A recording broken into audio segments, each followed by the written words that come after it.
الحمد لله نحمده ونستعينه ونستغفره ونؤمن به ونتوكل عليه ونعوذ بالله من شرور أنفسنا ومن سيئات أعمالنا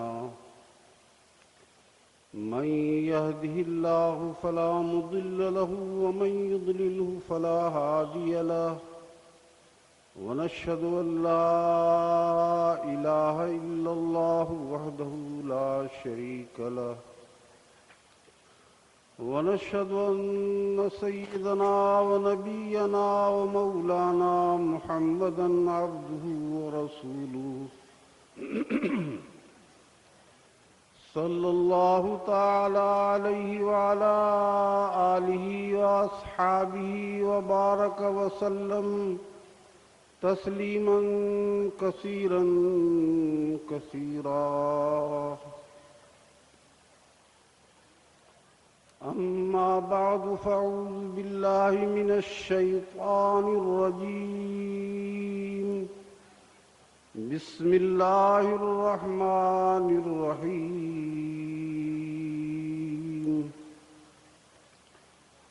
وَإِذَا سَأَلَكَ عِبَادِي عَنِّي فَإِنِّي قَرِيبٌ أُجِيبُ دَعْوَةَ الدَّاعِ إِذَا دَعَانِ فَلْيَسْتَجِيبُوا لِي وَلْيُؤْمِنُوا بِي لَعَلَّهُمْ يَرْشُدُونَ. رَبِّ اشْرَحْ لِي صَدْرِي وَيَسِّرْ لِي أَمْرِي واحلل عقدة من لساني يفقهوا قولي. قال النبي صلى الله عليه وسلم الدعاء مخ العبادة.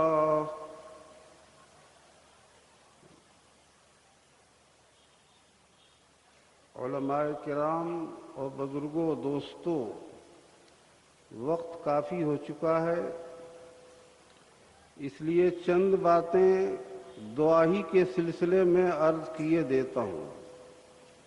مجھے یاد ہے کہ حضرت مولانا ہردوئی رحمہ اللہ رحمتاً واسعتاً نے مجھے ہردوئی بیان کے لیے بلایا تھا دارالعلوم دیوبند سے، اور حضرت کا آرڈر یہ تھا کہ 12 بجے جو ہے دعا ختم ہو جانی چاہیے تاکہ فجر کی نماز پر اثر نہ ہو. فجر کی نماز فرض ہے اور دینی باتیں جو ہیں وہ فرض نہیں ہیں، لیکن وقت کافی ہو چکا ہے. اس وقت 12:20 ہو چکے ہیں، اس لیے اب خطاب آپ سے کیا کیا جائے. یہ بات سمجھ لیجئے کہ آقائے نامدار تاجدار مدینہ محمد رسول اللہ صلی اللہ علیہ وسلم نے فرمایا کہ دعا عبادت کا مغز ہے،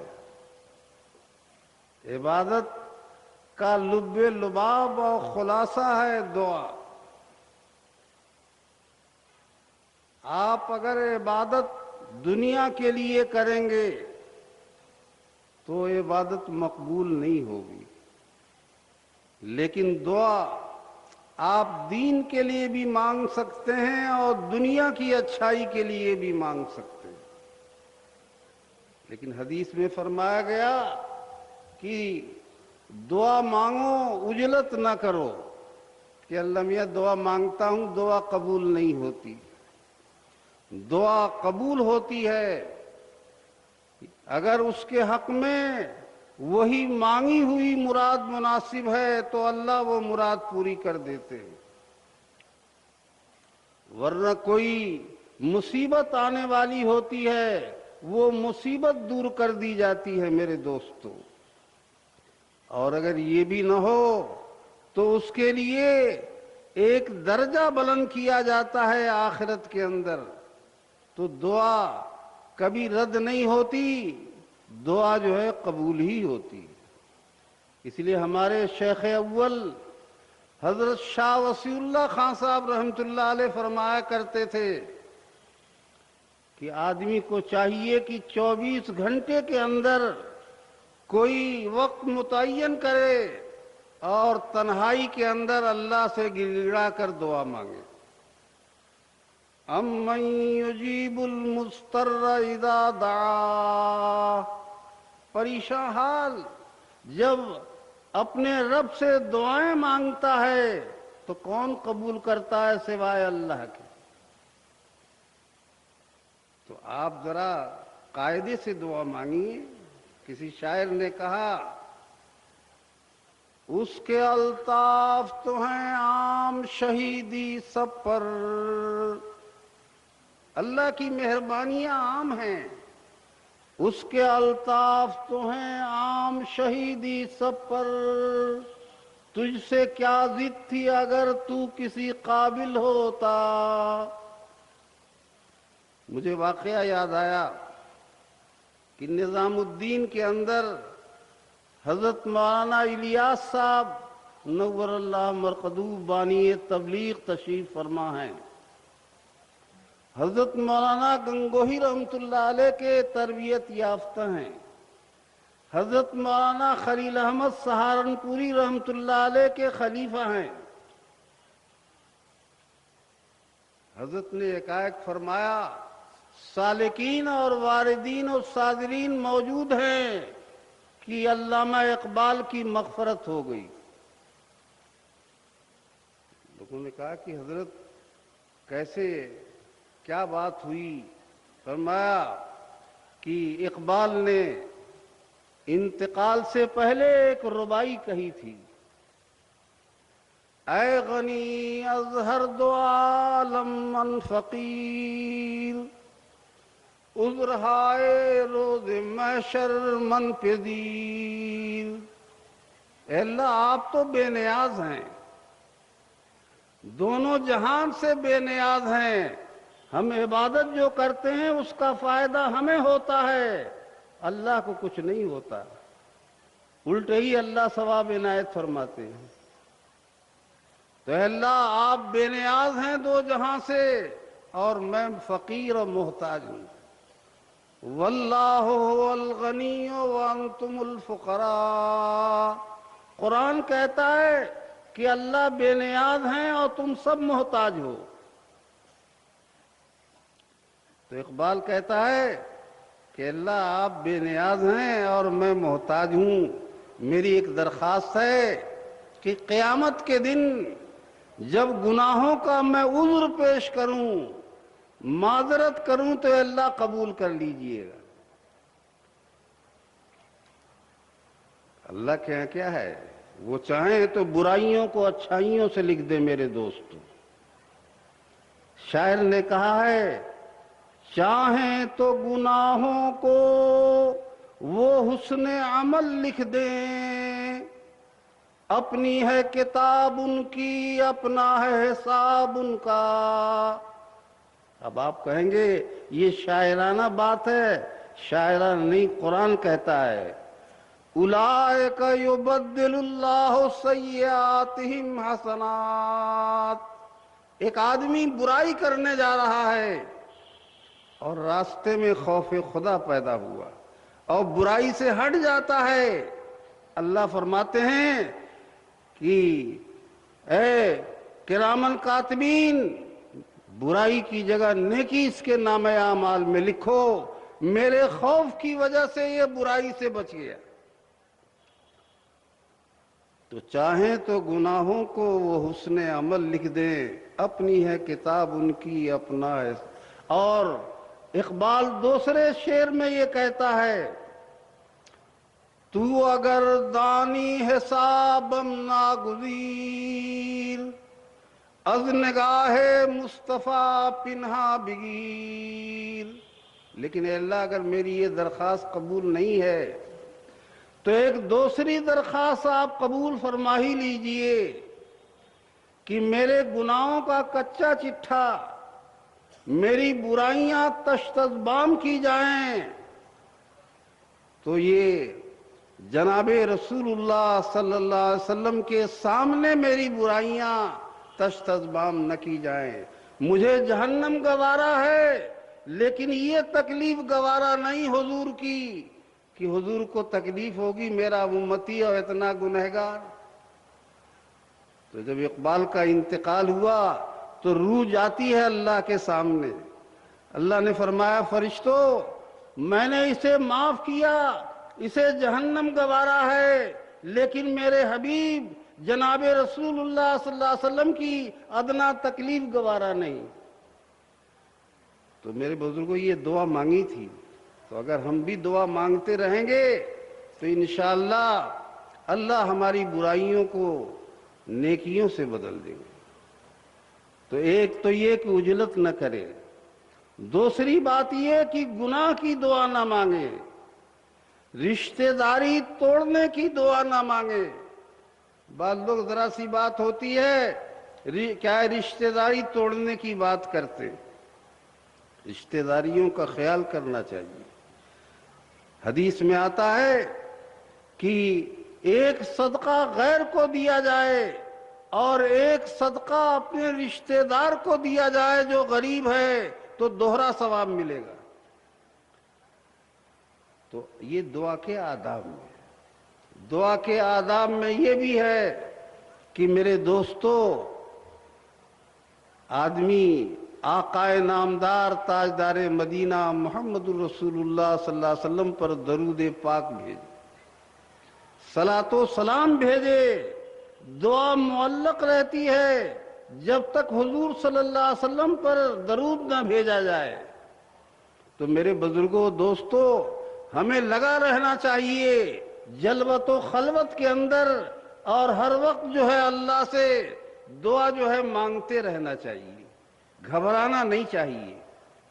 ایک واقعہ بیان کر کے اپنی بات ختم کروں گا۔ خانہ کعبہ کا طواف ہو رہا ہے اور ایک بڑے میاں طواف کر رہے ہیں، ایک جوان بھی شریک طواف ہو گیا۔ خانہ کعبہ کے سے آواز آ رہی ہے اور بڑے میاں کو کہا جا رہا ہے چلے جاؤ، یہاں سے بھاگ جاؤ، تمہاری یہ جگہ نہیں۔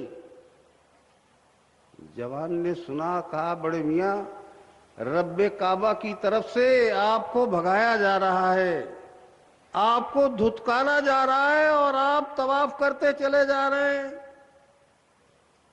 بڑے میاں نے آہ سرد بھری اور کہا میرے بھائی تم آج یہ آواز سن رہے ہو، 70 سال سے یہی آواز سن رہا ہوں، لیکن یہ بتاؤ اگر اس در سے میں چلا گیا تو کون سا در مجھے پناہ دے گا؟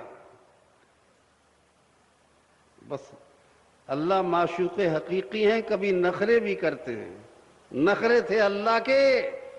خانہ کعبہ سے دوسری آواز آئی، قبول است و گرچه ہنر نیستت کہ جز ما پناہ دیگر نیستت۔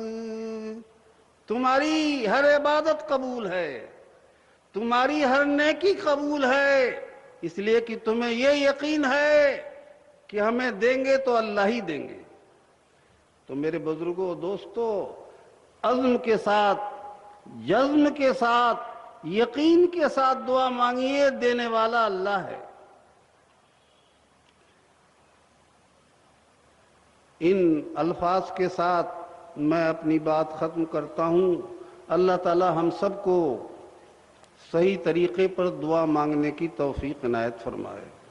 اللہم صلی علی سیدنا مولانا محمد وعلی آلہ واصحابہ وبارک وسلم کما تحب و ترضى عدد ما تحب و ترضى۔ ربنا ظلمنا انفسنا وان لم تغفر لنا وترحمنا لنكونن من الخاسرین۔ ربنا لا تزغ قلوبنا بعد إذ هديتنا وهب لنا من لدنك رحمة إنك أنت الوهاب۔ اللهم اغفر وارحم وأنت خير الراحمين۔ یا اللہ ہم سب کے گناہوں کو معاف فرما، کبائر اور صغائر کو معاف فرما۔ یا اللہ ہماری تمام لغزشوں کو معاف فرما، ہماری سیئات و خطیات کو معاف فرما۔ یا اللہ ہم سب کو عافیت دارین نصیب فرما۔ یا اللہ اس دینی ادارے کو اور جتنے بھی دینی ادارے ہیں دن دنی رات چوگنی ترقیات عنایت فرما۔ یا رب العالمین، یا اکرم الاکرمین، ہماری جائز مرادیں پوری فرما۔ یا اللہ ہم سب کو علم نافع عنایت فرما، عمل مقبول نصیب فرما، پاکیزہ رزق نصیب فرما۔ یا اللہ مسلمان جہاں جہاں پریشان ہیں یا اللہ ان کی پریشانیاں دور فرما۔ یا رب العالمین ہماری تجارتوں میں، زراعتوں میں، ملازمتوں میں، امور خیر میں برکتیں نازل فرما۔ یا اللہ شرور و فتن سے، ظاہری اور باطنی فتنوں سے ہماری حفاظت فرما۔ یا اللہ ہمارے دلوں کو متحد و متفق فرما۔ یا اللہ ہندوستان میں اور سارے عالم میں امن و سکون قائم فرما، اور اس امن و سکون کو اپنی عبادت میں یا اللہ اپنی اطاعت کے اندر لگا دے۔ یا اللہ ہمارے گھروں میں دین پیدا فرما، ہماری اولاد کو صالح بنا، ہمارے ماں باپ جو بقید حیات ہیں ان کے خدمت و اطاعت کی توفیق نصیب فرما، علماء کے اور بزرگان دین کے احترام کی توفیق نصیب فرما۔ یا اللہ شرور اور فتن سے ہماری حفاظت فرما، ہم سب کو گناہوں سے بچنے کی توفیق نصیب فرما۔ یا اللہ اپنی محبت، جناب رسول اللہ صلی اللہ علیہ وسلم کی محبت، اولیاء کرام کی محبت، اعمال صالحہ کی محبت عنایت فرما۔ یا اللہ جو بیمار ہیں یا اللہ اور بیماریوں کی وجہ سے پریشان حال ہیں، یا اللہ شفا دینے والے آپ ہیں۔ یا اللہ اپنے فضل سے ان سب کو شفائے کاملہ عاجلہ نصیب فرما۔ جو تنگ دست اور پریشان حال ہیں ان کی تنگ دستی دور فرما، ان کی پریشانیاں دور فرما۔ جو مقروض ہیں یا اللہ اپنے فضل سے ان کے قرضے کی ادائیگی کی صورتیں پیدا فرما۔ یا اللہ حسن ظن کی وجہ سے لوگ دعاؤں کے لیے کہتے ہیں، یا اللہ اپنے فضل سے ان سب کی جائز تمناؤں کو اور جائز درخواستوں کو قبول فرما۔ یا اللہ ہم سب کو دین پر استقامت نصیب فرما۔ یا اللہ جب دم واپسی ہو تو لا الہ الا اللہ محمد الرسول اللہ ہماری زبانوں پر جاری و ساری فرما، ہمارا خاتمہ ایمان پر فرما، حضور صلی اللہ علیہ وسلم کے شفاعت کے جھنڈے کے نیچے ہم سب کا حشر فرما۔ یا اللہ حضور صلی اللہ علیہ وسلم کے نورانی ہاتھوں سے حوض کوثر پر سرابی عنایت فرما۔ یا اللہ آخرت میں اپنے دیدار سے یا رب العالمین ہم سب مسلمانوں کو مشرف فرما۔ یا اللہ ہم وہ تمام دعائیں آپ سے مانگتے ہیں جو جناب رسول اللہ صلی اللہ علیہ وسلم نے آپ سے مانگی تھیں، اور ان تمام چیزوں سے پناہ مانگتے ہیں جن چیزوں سے آپ نے پناہ اے اللہ آپ کی ذات کے ذریعے مانگی تھی۔ یا اللہ ان تمام دعاؤں کو، ہماری درخواستوں کو اپنے فضل و کرم سے اور اپنے حبیب سرکار دو عالم صلی اللہ علیہ وسلم کی برکات سے، یا اللہ قرآن مجید کی آیات کی برکات سے تمام دعاؤں کو قبول فرما۔ ربنا آتنا فی الدنیا حسنۃ وفی الآخرۃ حسنہ وقنا عذاب النار، وصلی اللہ تعالی علی خیر خلقہ محمد وعلی آلہ واصحابہ وذریاتہ اجمعین برحمتک یا ارحم الراحمین۔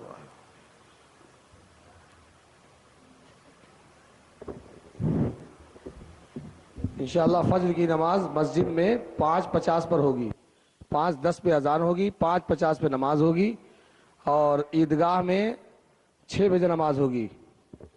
اس لیے تمام حضرات سکون سے جا کر آرام فرمائیں. اور انشاءاللہ فجر کی نماز کے بعد چوتھا اجلاس بہت اہم ہوتا ہے, وہ مسجد ہی میں پروگرام ہوتا ہے. عربی سوم کے بچے